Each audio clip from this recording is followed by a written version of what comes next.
Hey there, this is Mario from shockingfit.com, and in this video, you're gonna learn one simple method that will allow you to accurately track your fat loss progress without going crazy. So why am I saying this without going crazy? Well, the problem with fat loss and the problem with dieting is that it's not linear, right? If you ever saw that picture that was viral on social media, which says like how success looks like, right? There's like a straight line up, but there's also like what in reality it looks like it's all like weird and just going in all sorts of directions. That's kind of how fat loss works as well. And every single week, at least once, I get a question on my Facebook page and a bunch of emails asking me a very similar question, right? So the one today, I'm actually gonna read it out to you guys because I have it right here. So it came from a guy called Jay to my Facebook page. So Jay was asking me, "Hey Mario, I've applied your advice to use MyFitnessPal to measure my calories and macros, but I have a problem. So every week I measure myself on a weight scale, and I'm not sure if I'm moving forward or not because my weight scale is either going crazy or something is wrong. Do you know a more accurate way for me to measure my progress?"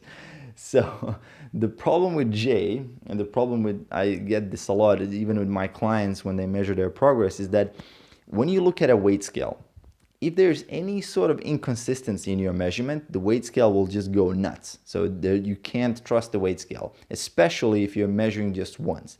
I use a weight scale, and the method I use is actually a little bit more complicated. So there's a few things that I make sure to have enough consistency so I can trust the scale. So the first thing number one, is you want to make sure that the weight scale is in that same place every single week, like every single day you measure. This is absolutely critical. I've seen people have all sorts of weird things happen when the scale is like moving around the house and it's just like the measurements never match. So you want to do that. That's like a very simplified thing, but definitely trust me in this, it can make a big difference, right? So scale in the same place. Second thing, you want to pick 2 or 3 days instead of just 1 day per week. And the reason why you're picking 2, 3 days is because, as I said, weight loss is not linear. So some factors that might influence weight loss and general mass change is glycogen storage, fat-free mass changes, and fat changes. So it's not just fat like going up or down. It's actually many different things. And what can influence your glycogen reserves and fat-free mass changes is all sorts of things like muscle gain, muscle loss, water weight. Like if you get a little bit stressed, you missed like an hour of sleep, you just had a more sodium rich meal, all sorts of things can influence it. That's why you want to do 3 measurement points throughout the week, and then you take an average. And not only that, but you don't trust that single week. You actually zoom out a little bit and make sure that you get data for 2 weeks before you make any changes. So I see this a lot. Happen with guys. For example, they will get one single measurement. Let's say for Monday, you measure Monday and then you measure next Monday. So this Monday, let's say you're 80 kilos, rough number. And next Monday, you see like you're 80 kilos. But in the end, like you might have fluctuated a little bit. And then they just say, oh, fuck, I didn't lose any weight. Cut the calories, add cardio, right? And what might have happened is like maybe on the next Tuesday, there would be 79 because maybe on a Sunday night, they just had a big meal and just overate a little bit. So you want to make sure to get at least 3 points of measurement. That's what I do. I do Monday, Wednesday, Friday. If I'm really keeping track, it's going to be Monday, Wednesday, Friday in the morning. As soon as I wake up, toilet, bam, weight scale. And this allows me to calculate an average. Once I get that average, I still don't trust the average for 1 week. I make sure to get 2 weeks of averages before I'm gonna make any changes. As I said, it's not linear. There's many different things. Like you might have hit the gym a little bit harder. You might have been sore. That also drives weight, like weight change, There's many different things. So if you wanna use the weight scale, which is a really good tool, by the way, it's very convenient to use, you wanna make sure to use it the proper way. So as I said, you want to maintain consistency with all aspects as much as you can. So positioning of the scale, the time you measure yourself, the day and the time of the day.